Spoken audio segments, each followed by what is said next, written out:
We are on the Boyd matter, and we are on the record. This is your motion, Mr. Pagels. So go ahead, please.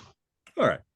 The facts on which this motion is based is fully described in the February 14, 2015 motion for expert witness fees.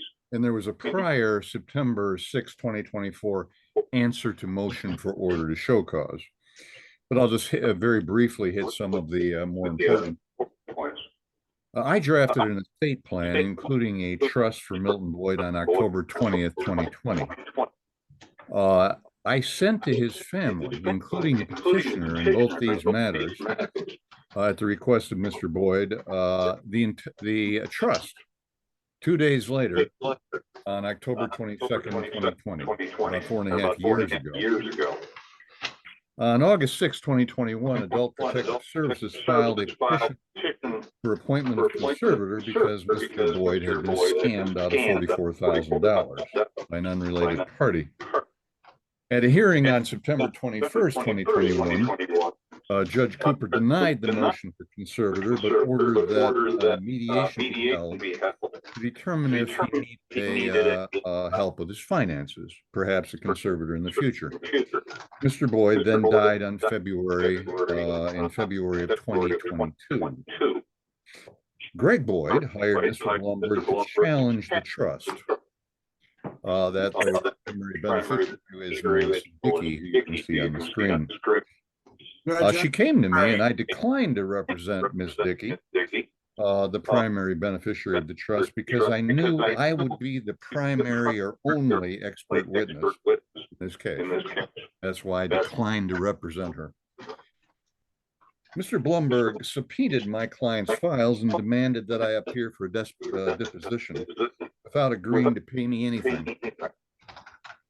Totally invalid for his subpoena. His demands were totally invalid for the reasons referred to in paragraph 13 of the motion for expert witness fees. Mr. Bloomberg filed a motion to show cause on August 12, 2024. I provided my answer on August 6, 2024, and we had a hearing on September 17, 2024 before Judge Cooper. To escape the requirement to pay me for my expert opinions, Mr. Bloomberg stated during that hearing that he would ask me no question concerning my expert opinions at my deposition. Therefore, Judge Cooper issued an order confirming that I would produce my files back to 2003 for the prior 21 years, would be deposed, and would receive only a non-expert witness fee. Makes perfect sense. Mr. Bloomberg was going to ask me absolutely nothing that required an expert opinion. I was deposed on November 22nd, 2024. The court should have the transcript as exhibit number 6. As expected, the great majority of the questions went directly to expert opinion, such as why did I do a trust instead of a will or joint ownership or all that kind of stuff. Undue influence, conservatorship, guardianship. Virtually every question was either indirectly or directly related to my expert opinions. I've outlined the exact page in the particular expert opinion at paragraph 21 of my motion to show that this isn't my imagination. It can be read very easily. Finally, Mr. Bloomberg became so confused by the obvious impossibility of separating my factual and expert opinions that he agreed to pay me, as described in paragraph 22. Now, he might say he only agreed to pay me for answering 2 questions, but the fact is, if I'm going to be deposed as an expert, I have to prepare for a deposition and for trial. So he said he was going to pay me, and then didn't. And then he said in his answer to my motion that I'd cited nothing showing why I was entitled to expert witness fees. I guess he didn't read the brief.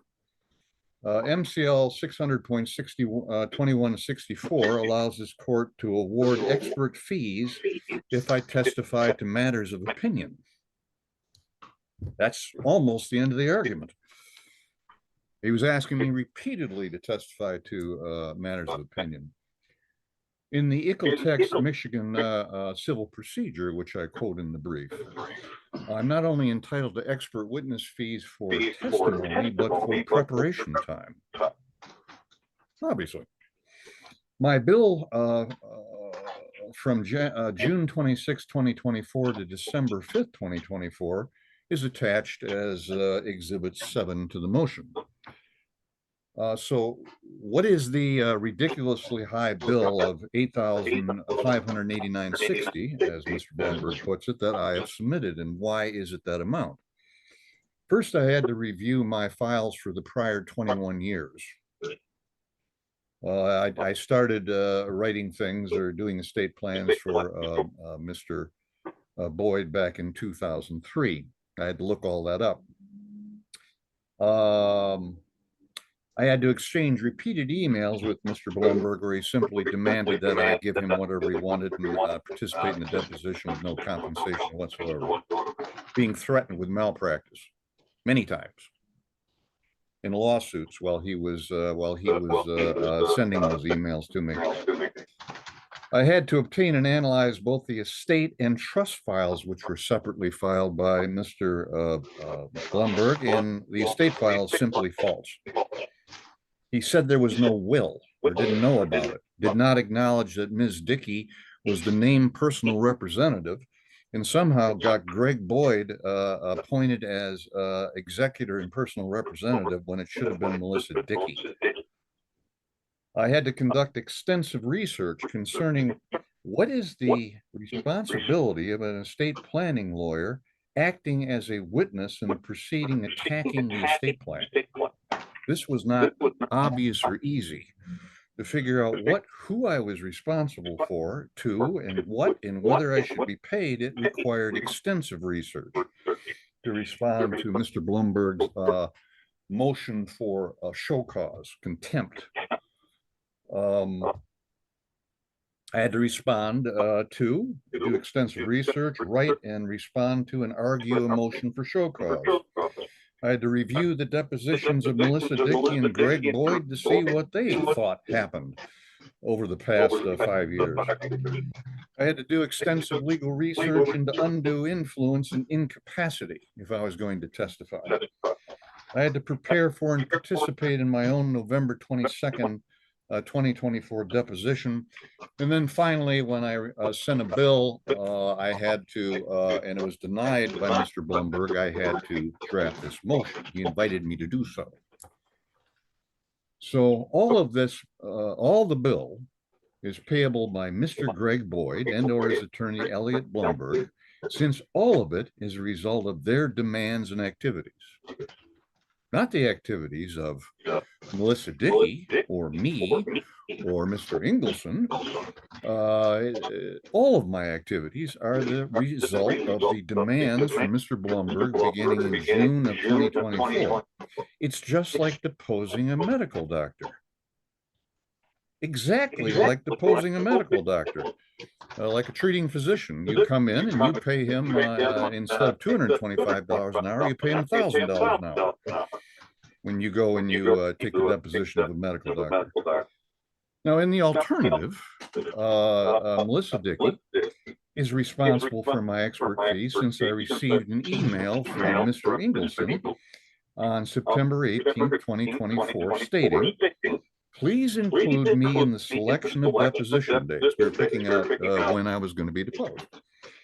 At such time as there is a trial, we will call Jim to testify both as to the factual details of his file contents and his expert opinion as well. Mr. Ingleson is telling me that he's going to pay me as an expert. That was on September 18th. I had a conversation with Mr. Ingleson on February 3rd, 2025, where Mr. Ingleson told me that he would personally immediately pay me some portion of my bill while trying to get Melissa Dickey, his client, to pay the remainder. Then there is MCL 700.7904, which states, in a proceeding involving the administration of a trust, the court, as justice and equity require, may award costs and expenses, including reasonable attorney fees, to any party. They're talking about not a party to the case, anybody who enhances, preserves, and protects trust property to be paid from the trust that is the subject of the proceeding. So irrespective of Mr. Ingleson agreeing to pay me, 77904 requires that I be paid by the trust, except for the fact that Mr. Bloomberg and Greg Boyd are primary. They're the ones who have put me through at least 50 hours of my professional time dealing with this. No one has paid me a cent. So, in summary, what I'm requesting is that I be awarded all of my past and future costs and attorney fees for activities relating to these proceedings, since both Mr. Bloomberg and Mr. Ingleson have knowingly used my services as an expert witness fee. Not just used them, demanded them, forced me, filed a motion for contempt against me in order to force me to provide my expert opinion in this case. I knew my duty. I couldn't represent Ms. Dickey because I was going to be an expert witness in this case, a necessary witness. The other reason is, of course, because under the statute, my telling the court what is going on, what is really happening in this case, what really the facts are, what really, and all the expert opinions I'm being requested to provide, enhances, preserves, and protects the trust in the state property.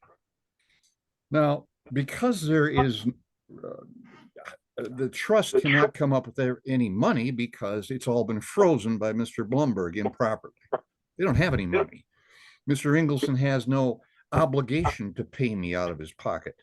He offered to, but he doesn't have any real obligation to do so. Ms. Dickey has been cut off from access to any assets. So at very least, I would ask that the court confirm that I have a lien on all trust and estate assets with priority over any other creditors of the estate, particularly including Mr. Bloomberg and Mr. Ingleson. I've been dragged into this. They're supposed to be the attorneys in this. And they're getting paid and I'm not. So that is my request, Your Honor. Mr. Bloomberg, your response? Where to begin? I mean, I had to listen to Mr. Pagels' recitation of the facts and then be reverberated to hear it a second time. I struggled to listen and to understand what he's saying. First of all, he's never been qualified as an expert witness in this case. He is a fact witness. He blames Mr. Ingleson and I for causing the problem of him having to justify the work product that he created. His work product is the subject of this litigation.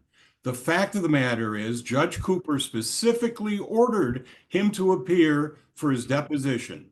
He was ordered to produce his file in compliance with the court order. And when he showed up in my office, he held himself out to be an expert. Judge Cooper specifically ruled he will be there as a fact witness. His legal opinion was never asked, nor did he answer any questions relative to his legal opinion during his deposition. Judge Cooper's ruling specifically required us to preserve those issues.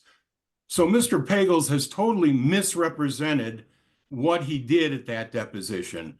Moreover, his claim of having to review 20 years of estate planning is ridiculous. He was asked to come in to my office under oath and answer fact questions relative to his representation of Mr. Boyd, Mr. Boyd's mental health, his observations of meetings of Mr. Boyd. Those are fact questions, not expert opinions. Moreover, Mr. Ingleson has now held him out to be his expert at the time of trial. There is no retainer agreement between Mr. Pagels and Mr. Ingleson. There have been no fees paid to Mr. Pagels. He has prepared no report as he's required to do as an expert witness. He akins himself to a doctor who's being deposed in a medical malpractice case. The statute that really applies to this situation we've placed in our brief, which says an attorney or counsel in any action or proceeding in which he may have an interest as an attorney or counsel shall not be paid any fee for attending as a witness in that action or proceeding. It is like a doctor who's committed malpractice. If Mr. Pagels were sued for malpractice and his deposition was taken, he couldn't charge an expert witness fee as an attorney giving a deposition. That's contrary to the statute. It is very much Mr. Pagels' work product that is being challenged in this action. You know, again, he wanted to get into the facts of the case. I don't think that's really the issue before the court today. The fact is, Adult Protective Services got involved and determined that Mr. Boyd needed legal protection because he didn't have the requisite mental capacity to manage his finances. So, Judge, one, Mr. Pagels is not entitled to an expert witness fee in this matter. He hasn't been designated as such by the court. I didn't ask for his legal opinion. He never gave his legal opinion. And this issue has already been ruled upon by Judge Cooper. He has specifically said James Pagels is a fact witness. He answers questions, and those that he thinks he's being asked a legal opinion for shall be preserved for a later date. That's what Judge Cooper ruled. That's the order of this court. And this bill for $9,000, I don't know who he's asking to pay for it. He's now saying he's entitled to a lien. He's claiming that somehow my client froze the assets of the trust. That's not true. It's totally fallacious. And for him to represent that to the court is just wrong. Melissa Dickey's ability to manage the estate or the trust hasn't been encumbered in any fashion. For him to claim that he's entitled to a lien on the estate assets and the trust assets, there's no legal authority for that. He knows that he's wrong. He wants to get paid, and if anybody's required to pay him, it's the people that are hiring him, and that is the Milton Boyd Trust, Melissa Dickey, and Harry Engelson. Certainly, we're not responsible for expert legal fees when he's never been determined by a court to be an expert witness. So we are respectfully asking the court to deny this motion. We are prepared to pay the witness fee that he would be entitled to as a non-expert witness. We're not, and any copying fees that he's charged us, we're happy to pay. In fact, I thought we already paid it, but if we haven't, we'll pay for those. But nothing else. He's not entitled to anything more than that. And I'll be happy to answer any questions you might have. Thank you. Mr. Engelson, any comments that you wish to make? Yes, briefly, Your Honor. I agree with Mr. Pagels. He should be paid by Mr. Bloomberg's client for all the work that went into his preparing and sitting for deposition. He certainly is qualified as an expert. This isn't a malpractice case, by the way. And it's accurate. Elliot, Mr. Bloomberg, emailed me asking questions about whether or not there was a report. I had retained Mr. Pagels or paid him a retainer. I responded this morning, and he's just cited to you those facts. We do intend to call him for trial. We would ask the court to set a trial date. If the court directs that a report be issued, I would either have a report issued by Mr. Pagels or tender his deposition transcript that if the court reads, we'll see that it's way beyond simple questions about did you meet him and did he come in and sit down. I mean, it went chapter and verse through his whole expert opinion about the services provided and the capacity of Mr. Boyd to be able to execute those documents knowingly and with intent and without any sort of misguidance or any undue influence. So that's it in a nutshell. And I repeat what I said in the midst of it, Your Honor, is I would hope after this hearing, either today or soon, that we get a trial date assigned, witness and exhibits be disclosed for trial purposes and exchanged, and that this case can move toward conclusion. Again, like other counsel, if there's any question, I'd be happy to answer, Your Honor. Thank you. All right, thank you. I appreciate that. I've had a chance to read through the motion for expert witness fees, including all of the attachments. I've read through Mr. Blumberg's response to the motion and his brief, and I've listened to all of you today carefully. However, I think we're putting the cart before the horse. I'm going back to Judge Cooper's order following hearing on order to show cause, which says as follows in pertinent part. The attorney shall obtain a mutually agreeable date at which time James F. Pagels, Esquire, shall present himself for deposition at the office of Bloomberg and Bloomberg PC. Attorney Pagels shall be paid a non-expert witness fee for his attendance. He shall be required to respond to all fact questions that do not require an expert opinion. During the deposition, a record shall be made by the witness as to his unwillingness to respond to questions that call for an expert opinion. The plaintiff's request for costs is denied. That is the sum and substance of everything that's happened so far. There is no new court date. There is no new witness actions. There's no new nothing. What happened was what Judge Cooper ordered to happen. So that's what's going to be paid as Judge Cooper ordered it.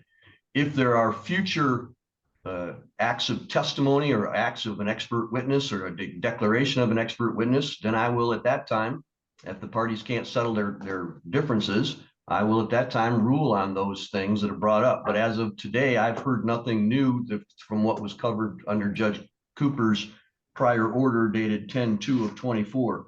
For that reason, the motion is denied.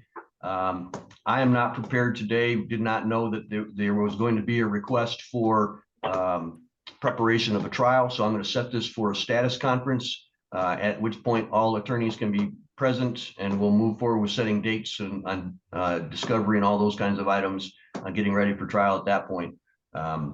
So that'll be the order of the court.